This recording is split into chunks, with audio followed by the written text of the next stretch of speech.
It's Kristen with Shifting Roots, and today I'm going to show you how to make a cover for your garden that can get rid or keep away the birds and bugs and other pests using a hula hoop and some fabric. So let's get started. So you can probably hear in the camera that there are a lot of birds chirping in my yard.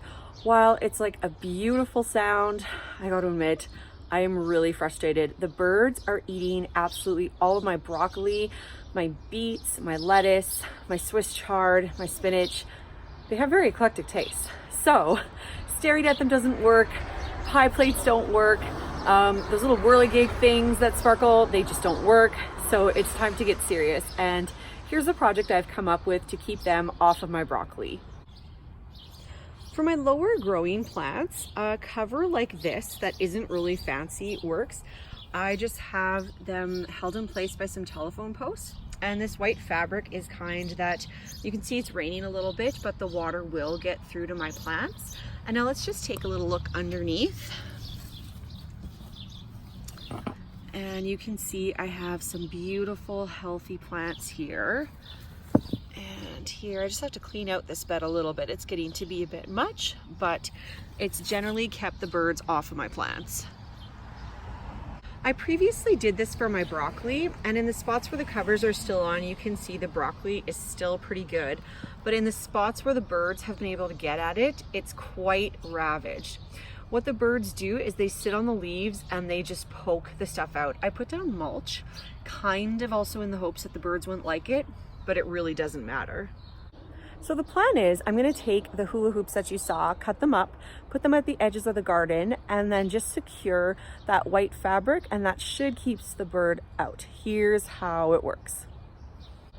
So the first step is to cut open this hula hoop. I found this hula hoop at Superstore, but you can probably find a hula hoop at dollar stores, garage sales, any sort of big box store. Should work. It doesn't really matter what kind of hula hoop it is, just as long as it's big enough for your container. So now I'm going to take my scissors and just cut open the hula hoop. It's definitely not as easy as I thought it would be to cut this open. I think if you have something more powerful than kitchen shears, you should definitely use it. Okay, there we go. So now when I open the hoop, I have quite a nice large space to work with. Ah! Oh, there was water in the hula hoop. Oh my goodness, I had no idea. Anyway, good times. And this will give me lots of space for my fabric. So my raised bed is a 3x3 raised bed, and I'm gonna do a crisscross pattern with my hoops, but you can make like a normal hoop tunnel. What I did here is once I cut it, I just sort of shoved it in a couple of inches, just like that, and I'll show you how the other one worked.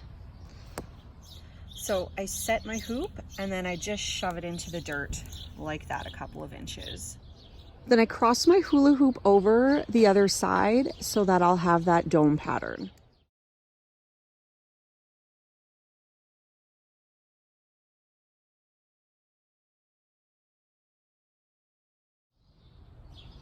Now my hula hoops are dug in just the way I want them. It's time to cover. So obviously the fabric and the size of my stuff is not quite the same. So I'm going to cut a couple pieces of fabric, and I'm going to use these cheap binder clips to secure them in place. I don't think you can see them, or maybe you can hear them, but I feel like the birds are extra mad because I think they know that their food source is going to get covered. Just wanted to show you how one bit works. So as you can see, just clip the fabric on with the binder clips. And then down here. Now the birds don't eat my calendula, so I left those and just tucked the fabric in.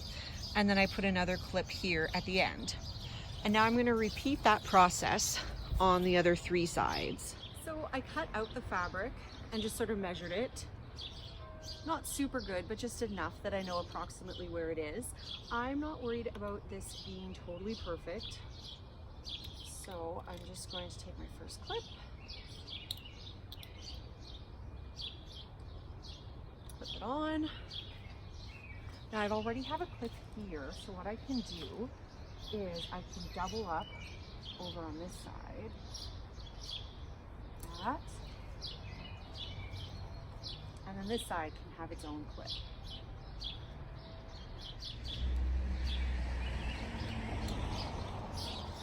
So as you can see, we end up with kind of these little extra flaps here. Now we can either cut those off or we can clip them on and tidy them up when we've got everything done. So now I've tidied it up a little bit and let's see the results. I'm actually quite happy with it. For once, it's birds 0, Kristen 1. Ha! And here it is. So now that broccoli is fully protected, I've just tucked in the ends because I still want to see my marigolds, and I've secured some of the bottoms that are longer. I have onions on the other side, and again, those don't need the protection. The birds don't like them. And I just want to show you my calendula because, you know, it's kind of pretty. There, it's peeking out of there. But now you can see everything is secured. It's going to be stable. And best of all, we can reuse all of this next year. So we just take it apart in the fall, store it in our garages, and do it again in the spring. So this is my little garden DIY that's going to keep the birds, pests, bugs out of your precious vegetables. If you like this video, please like, subscribe, and definitely comment and let me know, will you do this in your garden? Until next time, bye-bye.